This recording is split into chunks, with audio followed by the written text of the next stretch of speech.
ഇവിടെ law range മേഖലകളിലും വന്യമൃഗഭീഷണി വ്യാപകമാവുകയാണ്.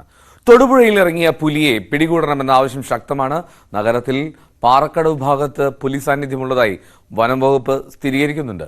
കരിങ്കുന്നം, മുട്ടം പഞ്ചായത്തുകളുടെ അതിർത്തി പ്രദേശമായിട്ടുള്ള ഇല്ലിചാരി മലയിൽ പുള്ളിപ്പുലിയെ കണ്ടതാണ്. ഇവിടെയും എത്തിയെന്നാണ്, ആ പുലി തന്നെ എത്തിയെന്നാണ് നിഗമനം. ഇടുക്കിയുടെ ഹൈറേഞ്ച് മേഖലകളിൽ പുലി സാന്നിധ്യം എപ്പോഴും ഉണ്ടെങ്കിലും ലോ റേഞ്ചിൽ അപൂർവമായാണ് പുലിയെ കാണുന്നത്. 3 ആഴ്ച മുൻപ് കരിങ്കുന്നം പ്രദേശത്ത് പുലിയെ കണ്ടതിന് പുറമെയാണ് തൊടുപുഴ ടൗണിലും പുലിയുടെ സാന്നിധ്യം കണ്ടെത്തിയത്. കരിങ്കുന്നം, മുട്ടം പഞ്ചായത്തുകളുടെ അതിർത്തി പ്രദേശമായ ഇല്ലിച്ചാരി മലയിൽ കണ്ട പുള്ളിപ്പുലി തന്നെയാണ് തൊടുപുഴ പാറക്കടവിലും എത്തിയതെന്നാണ് നിഗമനം. വനം വകുപ്പ് ഉദ്യോഗസ്ഥർ സ്ഥലത്തെത്തി പരിശോധന നടത്തി. അജ്ഞാത ജീവിയുടെ ആക്രമണത്തിൽ കൊല്ലപ്പെട്ട കുറുനരിയുടെ ജഡം കിട്ടിയതോടുകൂടിയാണ് പ്രദേശത്ത് പുലിയിറങ്ങിയതായി സംശയം ബലപ്പെട്ടത്. നാട്ടിലിറങ്ങുന്ന വന്യമൃഗങ്ങളെ പിടികൂടുന്നതിൽ സർക്കാർ അലംഭാവം കാണിക്കുന്നതായി ഇടുക്കി MP ഡീൻ കുര്യാക്കോസ് ആരോപിച്ചു. ജനവാസ കേന്ദ്രങ്ങളിൽ ഇറങ്ങുന്ന പുലിയെ പിടികൂടിയില്ലെങ്കിൽ ജനകീയ സമരം നടത്തുമെന്നും ഡീൻ പറഞ്ഞു. മുട്ടത്ത് ഇല്ലിചാരി അത് പുലിയാണ് എന്ന് ഐഡന്റിഫൈ ചെയ്തു, പക്ഷെ ഇതുവരെ പിടികൂടിയിട്ടില്ല.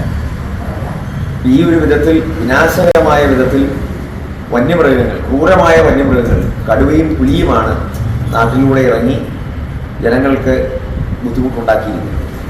ഇക്കാര്യത്തിൽ തെരഞ്ഞെടുപ്പ് കഴിഞ്ഞതുകൊണ്ട് സർക്കാരിൻ്റെ ഭാഗത്തു നിന്നും വലിയ അലംഭാവം ഇക്കാര്യത്തിൽ സംഭവിച്ചിരിക്കുന്നു എന്നുള്ളതൊരു വസ്തുതയാണ്. ഇത് അങ്ങേയറ്റം ഗുരുതരമായ ഭവിഷ്യത്ത് വരുത്തിവെക്കും. ജനങ്ങളാകെ നിരാശയിലാണ്, ജനങ്ങളാകെ അരക്ഷിതാവസ്ഥയിലാണ്. ഏറ്റവും വലിയ ജനവാസ കേന്ദ്രങ്ങളിലൂടെ പുലിയും കടുവയും ഇറങ്ങി നടക്കുന്ന ഒരു ദുസ്ഥിതിയിൽ നാടിനെ ഇവർ കൊണ്ടുചെന്ന് എത്തിച്ചിരിക്കുകയാണ്. ഇപ്പോഴും യാതൊരു തരത്തിലുള്ള പരിഹാര മാർഗങ്ങൾ ഡിപ്പാർട്ട്മെന്റിന്റെ ഭാഗത്തു നിന്നും ഉണ്ടായിട്ടില്ല. അങ്ങേയറ്റം ഗുരുതരമായ ഈ സ്ഥിതി ഉണ്ടാകാൻ പാടില്ലാത്തതായി. കഴിഞ്ഞ ദിവസം രാത്രി മലങ്കര എസ്റ്റേറ്റിന്റെ ഭാഗമായ കാത്തോലിയിൽ പുലിയെ കണ്ടതായും നാട്ടുകാർ പറയുന്നു. ഇവിടെ വനംവകുപ്പ് ഉദ്യോഗസ്ഥർ പരിശോധന നടത്തിയെങ്കിലും ഒന്നും കണ്ടെത്താനായില്ല. ജനവാസ മേഖലകളിൽ പുലി ചുറ്റിക്കറങ്ങുന്നത് നാട്ടുകാരെ പരിഭ്രാന്തിയിലാക്കിയിട്ടുണ്ട്. നിരന്തരമായിട്ടും പല ഭാഗങ്ങളിൽ ഈ ആട്, കോഴിയെ, പട്ടി അങ്ങനെ 10-15ഓളം പട്ടികളെ കാണാതാകുകയും ഈ ചിറ്റാനപ്പാറ സാഹുവിൻ്റെ വീട്ടിൽ വന്ന് പിന്നെ ആടിനെ പിടിച്ചുകൊണ്ട് പോവുകയും അവർ കാണുകയും ചെയ്തു കഴിഞ്ഞപ്പോൾ അവർ പറഞ്ഞു പുലിയാന്ന് പറഞ്ഞു. അപ്പോൾ ഫോറസ്റ്റുകാർ വന്ന് ക്യാമറ വെച്ച് കഴിഞ്ഞിട്ട് അതിൽ പതിക്കുകയും ചെയ്തു. ഇപ്പം ജനവാസ മേഖലയിലോട്ട് ഈ പുലി ഇപ്പോൾ ഇറങ്ങിയിരിക്കുകയാണ്. എല്ലാവരും വളരെ ഭീതിയിലാണ് കഴിയുന്നത്. കരിങ്കുന്നം പഞ്ചായത്തിലെ 5-6 വാർഡുകളിൽപ്പെട്ട ഇല്ലിച്ചാരിയിലാണ് ആദ്യം പുലിയുടെ സാന്നിധ്യം കണ്ടെത്തിയത്. പ്രദേശത്ത് 2 തവണയായി കൂടുവെച്ചെങ്കിലും ഇതുവരെ പുലി കുടുങ്ങിയിട്ടില്ല.